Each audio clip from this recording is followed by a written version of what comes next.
Thank you for taking 10 minutes for commercial-free current events. This is CNN Student News. I'm Carl Azus, and I'm glad to see you. We're kicking off the second week of our 2014-2015 coverage, and we're starting in Iraq. There was a battle going on as we put this show together. On one side, a terrorist group named ISIS that's trying to take control of Iraq. On the other, Kurdish forces representing a group of people who live in northern Iraq.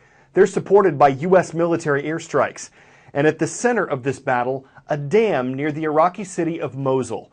It's Iraq's largest hydroelectric dam. It's on the Tigris River, and it's strategically important because ISIS extremists took control of it earlier this month. If the dam were to fail, experts say it could cause catastrophic flooding all the way to the Iraqi capital of Baghdad.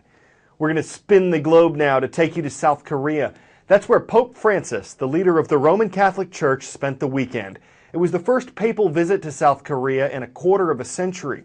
Roman Catholicism is the world's largest denomination of Christianity, but that's not the case among South Koreans. Most Christians there are Protestant.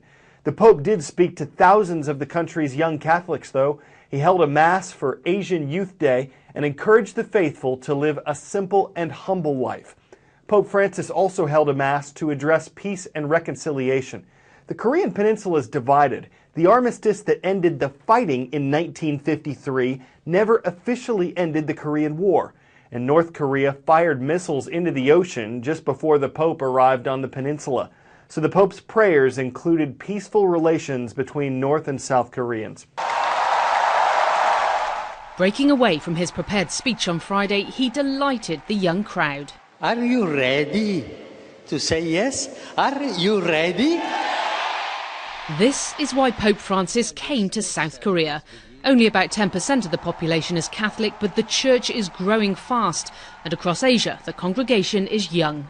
Surrounding himself with Asian youth, there was, of course, the inevitable selfie, which the pontiff didn't seem to mind. His transport from the airport, a Kia hatchback. It had to be South Korean. The next day, another Kia, modified into a Pope-mobile, though the open top and the wind proved a tricky combination. May the Lord welcome the dead into his peace. He offered words of sympathy and hope for the parents of school children killed in South Korea's recent ferry sinking, and for those who survived. Pope Francis is making speeches in English on this trip for the first time. Officials say he's been practicing so he can reach more people. He called for peace and reunification for the two Koreas. From the Far East, we're jumping over to the central U.S., where a St. Louis, Missouri suburb was under curfew last night. Things in Ferguson have been unstable for more than a week now. On August 9th, a white police officer shot and killed an unarmed African-American man, but we don't know exactly what happened right before that. It looks like there was some sort of scuffle between the officer and 18-year-old Michael Brown. Witnesses say Brown was trying to surrender to police when he was shot. Police say Brown struggled with the officer and reached for his gun. Protests began after the shooting. Some of them have involved violence, looting, the burning of a convenience store. Last night's curfew was scheduled from midnight to 5 a.m. It wasn't the first one in recent days, but it had the same goal, aimed at helping restore calm to the troubled city. Time for the shout-out. Cambria, Magneto, and Papyrus are all examples of what? If you think you know it, shout it out. Are they all plants, wheels, fonts, or engine components? You've got 3 seconds. Go!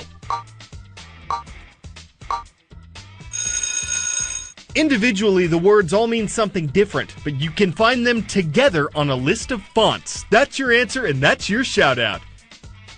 Would have been easier if we'd gone with Arial or Times New Roman. Harder if we'd gone with Chavez Pro.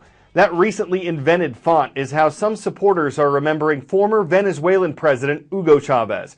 The controversial leader, a self-declared socialist, died of cancer in early 2013. On what would have been his 60th birthday, a new type of tribute was introduced. A new font, Chavez Pro, was unveiled during birthday celebrations.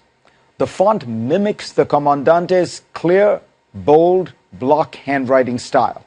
It's a neat idea. If you're shooting for the history books, you may not be able to get your face on a coin or dollar, but you might be able to get your handwriting in a typeface. We thought we'd try out a few fonts of our own. The Secret Service might have something to say about Barack Obama oblique. Easy access to the president's handwriting would surely invite forgeries. It's a bit hard to read anyway. Our neighbors to the north might enjoy Stephen Harper MS. Its immaculate cursive is certainly easier on the eyes. If you thought a font fit for a queen would be even neater, think again. Queen Elizabeth's distinctive handwriting is even more difficult to decipher. So Times New Royal is a bust. But I suppose the Queen has her face on all the money anyway. This year, we're selecting roll call schools from our transcript pages at cnnstudentnews.com. So you're welcome to make a new request on each day's transcript until your school is called. If you were located in Falcon Country, say Peyton, Colorado, and you were named Falcon High School, you know what your mascot ought to be.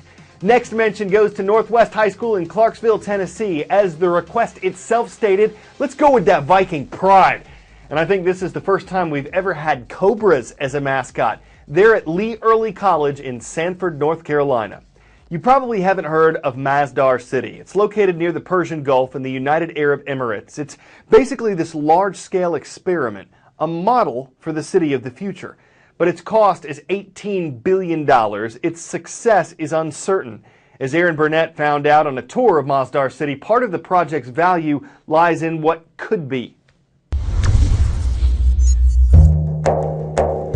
About 20 miles outside Abu Dhabi, Masdar City is striving to be the greenest city on Earth. I think the city of the future is going to be based on people walking to where they live, to where they work, and to where they play. And if you aren't walking, City Director Tony Mallow says you can take a magnetically controlled car wherever you need to go. Welcome to Masdar City. This is a little car? Yeah, this is personal rapid transit. This is how you get around the city. It's driverless, it's electrical, and it's solar powered. It comes when you want it, and it takes you when you want to go, and you leave it alone. So it's driverless? Yes. Navigating the city's 2.4 square miles is relatively easy. This is a dream of what the future could be. But is it really going to happen? I mean, is this going to be anything more than a demo? It's a model for urban development, but it's really sustainable because it's not only environmentally sustainable, socially and economically. Fewer than 500 people live here. That falls far short of the original goal of 40,000 by next year, a goal set at the peak of the economic boom. Right now, about 1,200 people work here every day in buildings that are specially designed to help reduce water and energy consumption by as much as 40%, according to city officials. With more than 87,000 solar panels, the city produces its own electricity, offsetting 15,000 tons of carbon emissions a year. City engineers say that's the equivalent of taking about 3,300 cars off the road in Abu Dhabi. And walking around the city, innovation can be seen everywhere. So you're looking at a wind tower, which is a traditional Arabic design to cool, right? Yes, absolutely. So you take a traditional Arabic element on cooling, totally passive energy, totally sustainable, and then you use modern technology to make it even more efficient. The Masdar Institute is also partnered with MIT to develop new renewable energy sources, like making jet fuel from the seed of a weed that grows here in the desert. So this is obviously happening here. Yes. In the middle of the desert. Your ambition or what you're trying to prove is much bigger. Absolutely. I mean, globalization is the key issue for the future, not only because cities are going to attack global warming. We have to understand how to build cities that are low carbon, and that's why Masdar City is such an important contribution to globalization and urbanization.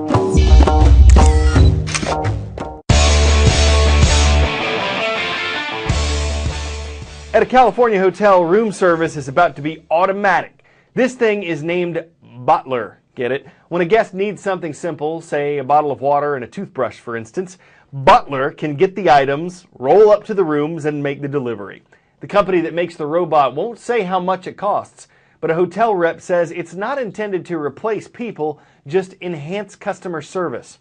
It's not the fastest thing you've ever seen. But if you accuse room service of being robotic, remote, emotionless, cold-blooded, indifferent, dispassionate, or just plain inhuman, well, it's hardly an insult. Just remember, that guy's a machine. I'm Carl Azus, and CNN Student News delivers more puns and news tomorrow.